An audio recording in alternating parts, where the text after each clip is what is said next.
Bonjour chers téléspectateurs et bienvenue aux capsules du Réseau des aidants naturels. Nous en sommes à la dernière capsule. Nous allons parler de la vie après avoir été un aidant. Bonjour Madame Saint-Georges, ça va bien? Bonjour Martine, ça va très bien. Oui, et on a un invité. Oui, exactement. Je vais essayer de nous le présenter. Oui, on a M. Régis Lamontagne, qui est un membre et aussi un ex-aidant. Et je pense que M. Lamontagne a une belle expérience. Il va pouvoir nous parler qu'est-ce que vit un aidant naturel après le décès de la personne qui est aidée. Donc, on a une petite capsule qui l'accompagne. Oui. Fait qu'on va aller voir la capsule et après ça, on s'entretient tous les trois ensemble. Okay. Allons voir la capsule. Lorsqu'on devient aidant naturel, on apprend à gérer notre vie en fonction des besoins spécifiques du proche malade. Lorsque cette personne décède ou qu'elle doit être placée en institution, l'aidant naturel se retrouve soudainement seul après avoir tant donné. Une fois de plus, la personne aidante devra réorienter sa vie et vivre avec le deuil ou un sentiment de perte. Le fait d'avoir vécu pendant quelques semaines ou plusieurs années avec une personne malade change la manière de voir la vie. C'est épeurant. C'est parce que là, on ne sait pas comment ça va finir. Tu sais, on est là, on est présent, mais dans le fond, c'est nous autres qui est supposé de partir avant elle. C'est quoi qui va arriver avec elle? On ne sait pas. C'est de l'inquiétude. Puis de l'angoisse. Parce qu'on vieillit, puis on est moins fort, on est moins tolérant, on est plus fatigué. Puis elle, bien, est encore là, puis elle vieillit elle aussi, elle demande un peu plus. Je me dis, pourquoi tant se donner, essayer de t'y en montrer, puis t'y en montrer, puis t'arrives à la fin, il n'y a plus personne pour s'en occuper. C'est là, on a un vide, là. Moi, je fais beaucoup d'angoisse là-dessus. Beaucoup. C'est quasiment difficile à expliquer tout ce qu'on peut vivre en dedans de nous autres, là. Parce qu'une personne âgée, tu dis, elle est rendue à 80, elle est rendue à 88, elle a fait sa vie. Mais elle, là, depuis l'âge de 5 ans qu'on est là, elle n'a jamais été en dehors de nous autres. Et on a toujours été là, présente à elle. Elle arrive du jour au lendemain, on n'est plus là. Qui va s'en occuper? On n'a plus de place. Une des craintes que moi j'entends le plus souvent, c'est qu'est-ce qui va se passer quand je serai plus là? Moi, je suis là, je sais ce qu'elle a de besoin, je la comprends, j'assure sa sécurité, j'abuserai jamais d'elle. Et quand je serai plus là, qu'est-ce qui va se passer? Puis souvent, les parents vont y penser des fois à envoyer la personne dans une ressource de type familial ou dans une ressource intermédiaire parce qu'ils sont essoufflés. Mais la peur, c'est toujours qui va m'assurer qu'ils sont bien traités, puis qu'ils mangent correctement, puis qu'il n'y a personne qui les vole, puis qu'il n'y a personne qui abuse d'eux. C'est très insécurisant pour les aidants. 70% des aidants naturels fonctionnent avec une personne de 45 ans ou de 55 ans et moins. Alors, et ça, c'est vraiment la zone grise. C'est là qu'il faut travailler. C'est là que le RANCA travaille fortement à faire connaître aux instances gouvernementales le besoin des aidants naturels qui ne se retrouvent pas là, dans tous les services offerts et qui sont louables, mais qui s'adressent aux gens de 65 ans et plus. Alors, ça, c'est un des premiers buts du RANCA actuellement, de faire connaître cette réalité-là et de pouvoir avoir des sous pour la combler, c'est combler les besoins et les souhaits de ces gens-là. Avec l'expérience que j'ai, je peux aider d'une certaine façon. Je ne peux pas jouer à spécialiste, je ne suis pas une spécialiste pour les malades, mais c'est là que je me suis rendu compte que les aidants, là, on pouvait s'aider entre nous autres aussi.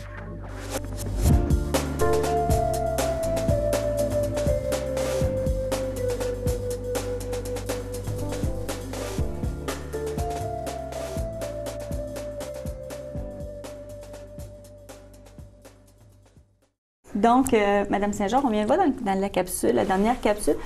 À quelques reprises, là, avant qu'on parle avec M. Lamontagne, on entendait le mot le RANCA. J'aimerais ça peut-être qu'on fasse une petite parenthèse, là, un petit clin d'œil. C'est quoi le RANCA? En fait, dans la région de la Naudière, il y a 2 organismes qui aident les aidants naturels. Un dans le sud, qui est le RANCA, qui veut dire Regroupement des aidants naturels du comté de l'Assomption. Okay. Et nous, le réseau des aidants naturels d'Autrey. Alors, eux regroupent les aidants du sud de la Naudière, c'est-à-dire de la Valtrie, Terrebonne, jusqu'à Terrebonne, Mascouche, toute cette région-là. Et nous, on est plus dans le secteur nord. C'est sûr qu'il y a d'autres organismes qui aident des aidants naturels, mais ceux dont leur objectif et la mission est exclusivement réservé aux aidants naturels, ce sont le RANCA et le Réseau des aidants naturels d'Autrey. Okay. Donc, M. Lamontagne, on va s'entretenir avec vous un peu. Vous avez vécu le rôle d'un aidé, d'être l'aidant, je veux dire. Oui. C'était avec votre conjointe? Moi, mon épouse. Et puis, elle a vu, comment je peux dire ça? Ça a commencé une affaire bien simple, mal dans une chambre, on a toujours côté. Okay. Bon, le médecin m'a dit, mauvaise circulation, vous fumez trop, madame. Alors, ils ont fait ce qu'ils appellent un bypass, puis quand au cours des examens, ils ont découvert qu'elle avait un cancer du poumon. OK. Fait qu'elle a eu la chimiothérapie, ça a duré un peu plus qu'1 an. Mais, je me blâmais tout le temps, parce que j'ai dit, si j'avais été plus ferme, peut-être qu'elle aurait arrêté de fumer. Mais elle m'avait toujours dit, si je suis malade à cause de ça, je vais prendre ma pilule, je vais payer pour, puis ça finit, on n'en parlera plus. C'est ça qu'elle a fait, elle n'a jamais mentionné. Alors, mais ça a duré 1 an. Un peu plus qu'1 an. Elle est décédée le 27 décembre 2002. Okay. Et puis, disons que ça n'a pas été un deuil épouvantable, parce qu'elle était tellement malade, amputé des jambes, etc. En tout cas, c'était plutôt un soulagement d'autre chose. Mais OK, la maison était grande après. Et puis, dans mon bout, à Ottawa puis Gatineau, il n'y a pas d'aidant naturel, ça n'existe pas. Alors, tu as bien beau d'avoir la sympathie de tout le monde, mais personne qui est au courant que c'est la réalité des aidants. Moi, je ne savais même pas que le mot aidant existait. mais disons que ça l'a passé. Et puis, aujourd'hui, je suis rendu ici. J'ai eu un autre deuil qui est mon garçon. Lui, c'était pas un aidant, il est mort en affaire subitement. Mais c'était pire parce que j'avais avec un garçon. Et puis, si j'étais parmi les aidants ici dans le temps, alors ça a bien aidé. Et puis, je crois que, comme tu dis, un aidant, je sais pas, on dirait que c'est une vocation, on s'attache, on comprend ça, puis on continue, on ne peut pas arrêter. Qu'est-ce que vous avez trouvé le plus difficile pendant la maladie de votre épouse en tant qu'aidant? Est-ce que c'est le fait que, bon, la famille était éloignée, vous n'aviez pas beaucoup d'aide, ou si c'est du côté institutionnel? Non, quand on concerne, on parle des hôpitaux, ces choses-là, le service est excellent. Je ne peux pas dire autrement. Ils sont occupés de ma femme, puis, comme tout. Quand tu as eu le temps d'une amputation, par exemple, elle ne voulait pas, comprendre, c'est normal. Et puis là, à un moment donné, il y avait un monsieur dans la chambre. L'infirmière est là, elle est rentrée, puis elle me présente, ça c'est monsieur Intel, elle dit qu'il n'y a pas une jambe. Puis là, le monsieur, il se lève debout, il n'est pas grand parce qu'il en tout cas, il dit, ben moi, il dit, ça ne m'a pas dérangé, et je vais à la chasse, je vais à la pêche. Puis il était passé, j'ai abattu un arbre sur mon terrain au camp. Ah. Puis là, il dit, ça vous inquiète de perdre une jambe? Madame, moi, j'ai perdu les deux. Il n'y a pas de jambe du tout, c'est 2 jambes artificielles. OK.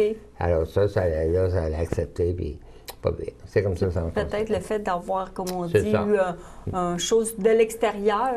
Oui, mais je pense que je remercie l'hôpital d'avoir pensé à ça. D'avoir quelqu'un, je n'étais pas tout seul, là. Parce que je savais, moi, de la gangrène, c'est pas facile. Non. Non, parce que même moi, je sais c'est quoi. J'ai un oncle qui est décédé du diabète, puis c'était rendu... il était comme sur le point de l'amputer, mais il est mort avant. Non. Et là, il y avait un médecin pour y parler, pour y faire comprendre. Parce qu'on ne savait pas qu'elle était en phase terminale dans le temps. Okay. Là, il s'est chez Mio, puis après ça, ben là, on voulait avoir une vignette pour mettre dans l'auto pour pouvoir stationner en handicapé, à plus de jambes. Hein? Puis c'est là qu'ils ont demandé un rapport du médecin.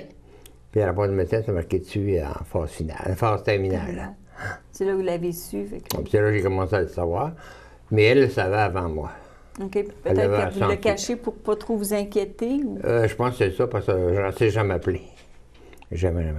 Et puis, Elle m'a fait faire un voyage. Elle voulait aller dans le bout de Tessermine. Oh, je m'en rappelle. Je pense que je ne vivrais pas assez vieux pour l'échapper, celle-là. Mais en passant dans un petit village, à un moment donné, elle voit des jeunes qui jouent à la balle, une cour d'école. Fait qu'elle dit, j'aimerais ça y voir. Mais elle n'a pas de jambes, hein? Fait que, dans mes bras, puis dans la chaise roulante, la main au traître là-dessus. Puis il arrive un monsieur en arrière avec une madame. Et je peux-tu vous aider? Ben, non. Quoi, toi, puis 80 livres en tout et partout. Il n'y a pas besoin d'être certain. Fait que ça restait de même. On partit, continuer. Son auto tout en est la mienne, tout le temps. On arrive, en montant, on arrête les hôpitaux, hein, avec des papiers. Rentre là, puis lui, il travaillait là avec sa femme, comme infirmier, puis elle est infirmière. On posait tout ça, ça n'a pas attendu. Puis c'est là qu'ils ont dit, elle va pas plus voir Mme Arton à Gatineau, tout de suite. Fait que, elle rentrait à l'hôpital, elle m'a sorti. Mais c'est sûr que, bon, vous êtes devenu du jour au lendemain un aidant naturel, mais c'est sûr que vous aviez un emploi du temps avant que d'être aidant. Oui, là, je travaillais, j'étais en affaires plusieurs années, mais après ça, j'ai dû débarrasser mes choses. Je travaillais comme garde de sécurité au corps des commissionnaires à Ottawa. Puis j'ai pris une année sabbatique, comme on dit, puis je m'occupais de ma femme. Mais est-ce que vous avez trouvé le plus dur, le fait de lâcher le travail ou... Non, le travail... C'était pas mon compagnon, comme on disait. Mais c'était que j'étais mes deux mains attachées avec elle. Hein? Je me sentais, j'étais à l'hôpital, j'étais à la maison tout le temps.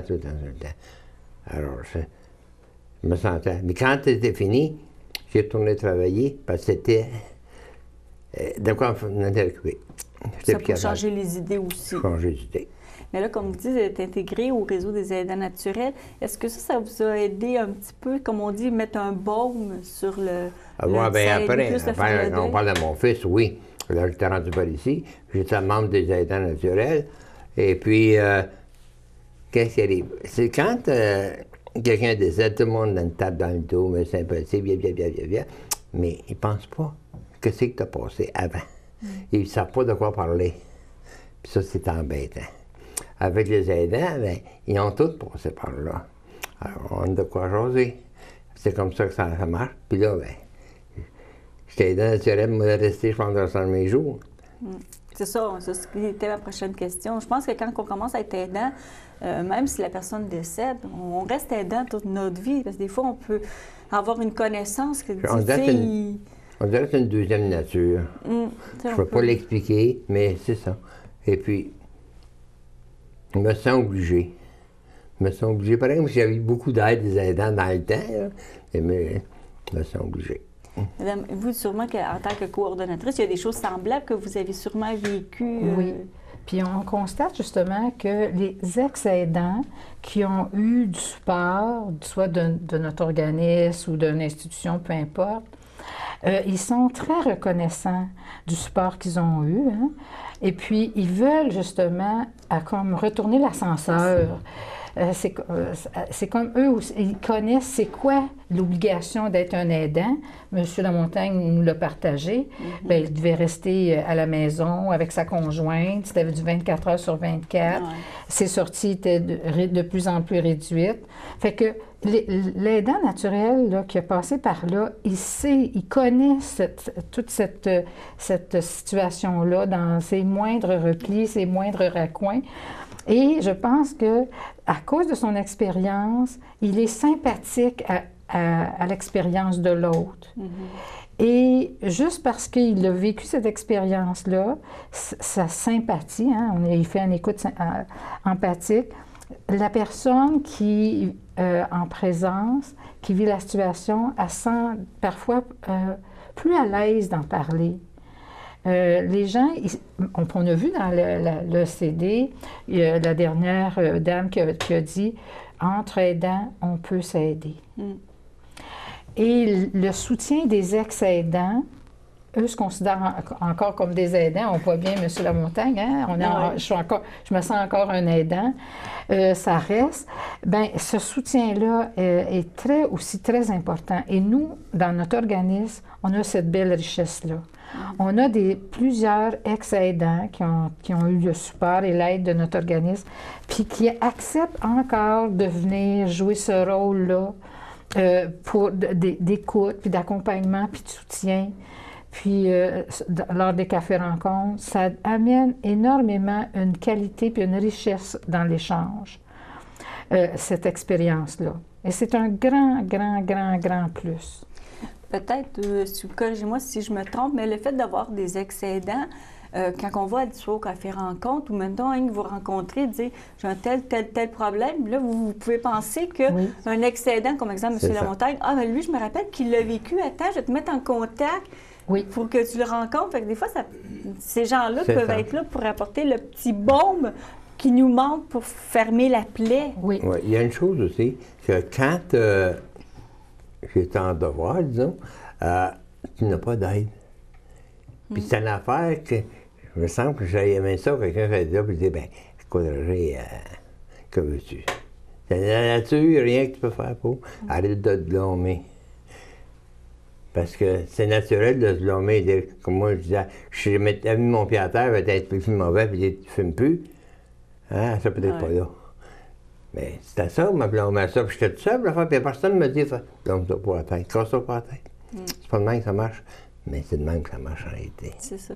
Là, on dit, on vient au monde, on sait quand on vient au monde, mais on ne sait jamais quand est la fin. Tu viens au monde mourant, hein? C'est ça. Ben, ils m'ont toujours dit que on était prêtés aux parents. Nos enfants nous sont prêtés. Effectivement. Et le fait aussi d'avoir accompagné, on voit que M. Lamontagne a accepté de quitter son travail. Oui, en plus, c'est pas évident. Non, ça n'a pas sûrement été une expérience ou une décision facile. C'est un deuil, je pense, Roger. Oui, oui. De laisser son travail. On m'en passe, tu deuil dans la vie, hein? Oui. Perte d'emploi, une petite maladie ici, faut te voir le docteur, puis une piqûre là, puis tu perds ton chat. C'est toujours des deuils, de vous. Mais c'est là on passe par-dessus, hein, on n'en réalise pas. Mais quand ça touche de proche, hein, c'est pas pareil. Il y a certains deuils qui sont faciles à faire, mais il y en a d'autres que... Très difficile. Quand je parlais tout à l'heure que mon fils a décédé 18 ans, ça, les 2 premières années, je n'étais même pas capable de prononcer son nom, j'avais un cœur trop gros. Ça, je peux en parler. Le temps a arrangé l'affaire. Mais, par contre, j'étais avec des aidants, je n'étais pas tout seul. C'est ça. Fait qu'il y en a une madame, là, comme Gilberte, là, elle me dit, toi, tu as bien de te réveiller. Là, je disais tout le temps, ben, bon Dieu, j'ai fait, il vient de monter mon garçon, la seule que j'ai, pourquoi? C'est pour un homme que j'ai connu, que j'ai bien respecté, que je respecte encore, qui m'a dit, écoute, la religion n'a rien à faire dans ça. C'est la nature. Mais ça m'a fait réveiller, on dirait de même. Mais je crois que bien souvent, c'est ça, les gens, comme quand on devient aidant, dans les premiers temps, on va peut-être justement, pas juger, mais s'en prendre à la religion, dire, mais là, regarde, pourquoi ça m'arrive, puis là, on vient frustré. Sûrement que ça vous est arrivé, peut-être aussi. Comment vous avez pu passer les frustrations? Parce que c'est sûr que quand on apprend la maladie, on a des frustrations au début. Comment vous avez réussi à surmonter les frustrations? Je ne sais pas le gars le plus catholique sur la terre. Pas méchant, mais bon. Mais celui qui m'a dit ça, là, c'est pas la religion n'a rien à faire dans ça. C'est un prêtre. OK. C'est un homme qui était marié déjà. Il a perdu sa femme pour juste un prêtre. Et puis, c'est ça qu'il me dit. Il dit, écoute, là. Il dit, la religion n'a rien à faire dans ça. Puis il dit, oui, mais quand t'es plus jeune, catéchiste, il disait, bon Dieu, il savait tout ce qu'on faisait. Il dit, oui, mais ça, c'est catéchiste. La religion, c'est une affaire faite par les hommes. Puis, la nature est là, puis c'est elle qui contrôle tout. Oui. Mais au réseau des aidants... Puis ça m'a fait réfléchir. Oui, beaucoup. Au réseau des aidants, sûrement qu'il y en a qui, justement, quand ils sont en début, là, qui viennent d'apprendre la maladie, on l'a vu dans certaines capsules, sûrement qu'il y en a qui arrivent, puis là, ils doivent être... ils ont quasiment le goût, comme on dit, de grimper des rideaux parce qu'ils sont trop frustrés. Comment vous réussissez à les pas amadoué, mais dire, Oui. regarde, là. Ben, en fait, c'est qu'il y a des stades dans le deuil. Il y a le choc, hein, quand j'apprends la nouvelle, on y croit pas. Après ça, on y croit pas. Ben non, on va s'arranger, ça va guérir, on va se faire opérer, on va faire les traitements. Puis il y a tout, on deal, on commence à dealer avec la maladie. Puis c'est correct, c'est une étape importante. Ça permet de garder l'espoir en la vie, là. Tu sais. Puis on voit aujourd'hui que cette étape-là, elle peut apporter suffisamment de vitalité, l'espoir crée aussi parfois des renversements de situation au niveau d'une maladie. Ça se voit de plus en plus d'ailleurs. Et après, bien là, il y a, bon, quand on voit bien que la vie, hein, on ne la contrôle pas, ça, je pense que c'est la zone la plus difficile là, à accepter. Bien là, il y a la colère, la frustration qui vient, là. Puis là, bon, c'est une période qui n'est pas facile, et puis il peut y avoir même une petite dépression. Parce que là, on voit là, qu'on dépérit, puis c'est pas facile d'accepter que l'autre dépérit, puis là, que son caractère change, et puis ses besoins sont différents, puis la vie au quotidien change. À chaque semaine, il y a des changements.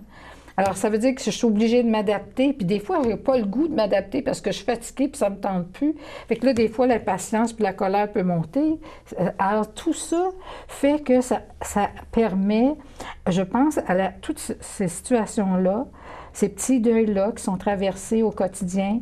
Comme M. Lamontagne le disait, ça n'a pas été si pire à la fin. C'est sûr qu'il y a eu un vide, parce que tout son quotidien était organisé probablement en fonction de sa conjointe, hein, Roger? Ben oui, voilà. Alors, mais le fait qu'après, quand ce vide-là, on s'habitue à ce vide-là, je pense que le temps devient notre ami, hein? M. Lamontagne l'a bien dit, avec le temps m'a permis d'arranger les choses avec le soutien d'autres personnes. Et puis aussi, de trouver, M. Lamontagne a trouvé une belle stratégie. Lui, il a décidé de retourner sur le marché du travail. Fait qu'il n'est pas resté toute seule à la maison à pleurer sur son sort. C'est sûr qu'on peut avoir du chagrin puis de la peine, mais puis aller travailler aussi. Être capable de ne pas toujours ressasser tout le temps ce même chagrin-là, ça creuse la dépression. Ça n'en fait pas, on n'en sort pas de la dépression. Et aussi, M. Lamontagne a dit que lui, ce qui l'avait motivé aussi, c'est de recommencer ses activités. Alors, quelles sont les activités que tu as reprises à part le travail, Roger? Dans ma région, je dis, dans Gatineau, il y avait des clubs de récateurs. J'ai été président d'un club pendant 18 ans. Et puis, souvent, je t'ai appelé, c'est pas par les interviews que je parle, on est passé à la radio, jamais à la télé. À la télé, fait que là, j'étais un peu... Et puis... Faites bien ça. Ben oui, je vais me mettre la tête, je donne ça là. Continue, je te rendu. On parlait des activités dans votre région. Oui. Je suis pas délégataire. Puis, on a fait une convention de délégataire après son décès. Alors, je me suis occupé beaucoup de ça. Puis, notre club à nous autres, c'était un club pour la famille. C'était beaucoup de jeunes. Et puis, on a fait des on avait 3 jeunes filles de 13 à 15 ans. Là. Elles s'appelaient les bébés de dos. Et puis, ils nettoyaient mon bureau. Ils ont fait ça, puis tout le temps, je pense à 5 ou 6 ans, ils faisaient ça. Mais moi, j'étais un gars, je suis pas un comptable, mais je suis pas une secrétaire non plus. Fait que les petits papiers, tout ça papier-là, il y a dans un coin, mais il n'y a pas d'autre chose à ça. OK. Il a voulu nettoyer en dessous, même place. Fait que j'étais bien que ça. Alors, mais ça m'a tenu occupé. Ça vous a tenu occupé, puis ça vous a aidé à passer à autre chose. Puis toute la gang, bien, il y a toujours un sur le téléphone, bien là. Roger, il y a-tu à ça, il y a une assemblée, il y a-tu? Ben, j'étais plus président, j'avais abandonné dans le temps. Mais, oh oui, je ne peux pas dire non, j'aimais ça. C'était ma vie. Mais vous étiez dans le coin de Gatineau, qu'est-ce qui a fait? Vous avez quitté le Gatineau pour vous en venir dans Dautré? Ça, c'est... C'est comme à l'autre bout du monde? Oui, pour moi, oui. J'ai quitté chez nous, j'avais 18 ans, puis j'étais 50 ans parti. J'ai vécu en anglais bien plus que d'autres choses. Et puis, ma soeur demeurait à Lanoraie, parce que j'étais toute seule. Fait qu'elle me disait, il y a quelqu'un, je peux te présenter. Puis j'ai des amours à distance. Là. Au moins ça, oublie ça. Je reste au loin, puis je suis bien là pour les amis. Bon. Ça, c'est le même. Mais elle a un caractère. Bon. Fait qu'à un moment donné, elle dit, le moins que tu peux faire, là, tu peux la rencontrer. Ça coûte Ça rien. coûte rien. Bon. C'est ça que c'est justement le mot. Ça coûte rien. Coûte rien J'ai dit, d'essayer. là, il y avait une fête de mon frère, son 35e, 40e anniversaire de mariage, puis il fêtait. Fait que je l'ai invité. Je l'ai vu, puis je l'ai invité. Bon. Depuis ce temps-là que ça dure. Fait qu'elle est responsable de mon mal de tête. Ça, c'est la joke qui roule chez nous. Fait que, mais je suis bien content de rentrer par ici. Je ne retournerai pas là-bas, je pense pas. Fait qu'on voit que de reprendre, pour vivre le mieux possible son deuil, reprendre ses activités.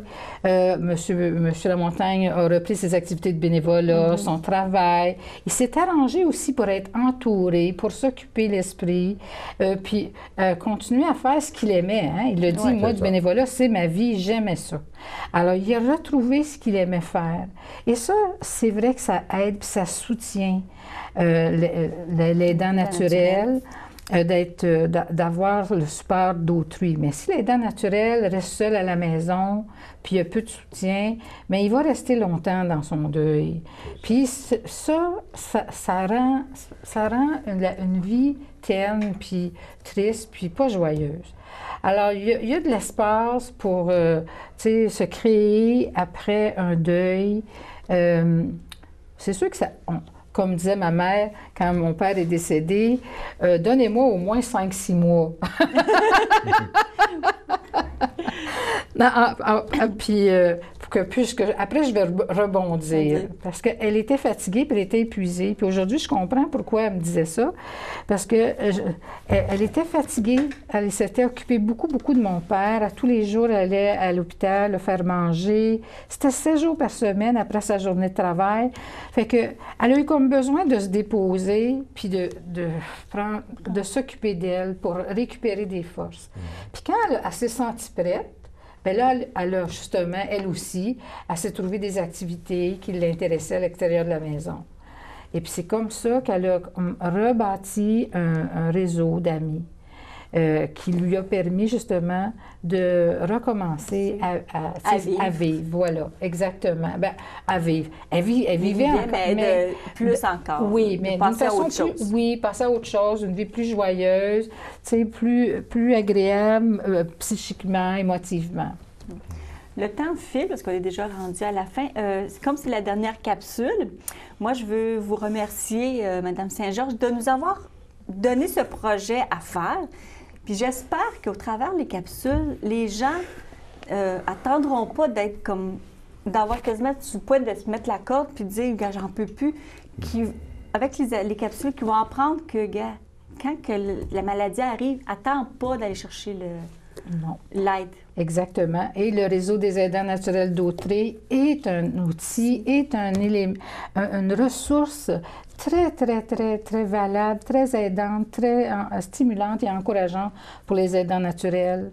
On ne peut pas prendre leur fardeau, mais on peut les accompagner et les soutenir. On peut peut-être juste l'alléger un peu, les fardeaux. Par notre soutien et par notre accompagnement, c'est ce qui arrive, effectivement. Donc, on rappelle pour une dernière fois le numéro de téléphone si on a besoin de votre aide. Oui, alors c'est le 450-836-0711.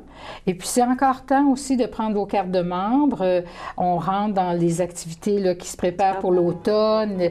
Alors le calendrier des conférences, cafés, rencontres. N'hésitez pas à nous appeler, ça va nous faire plaisir de vous informer des prochaines activités qui s'en viennent au réseau. Fait que moi, je vous souhaite une bonne semaine et au plaisir de vous voir peut-être dans un autre projet. Bonne semaine à tous.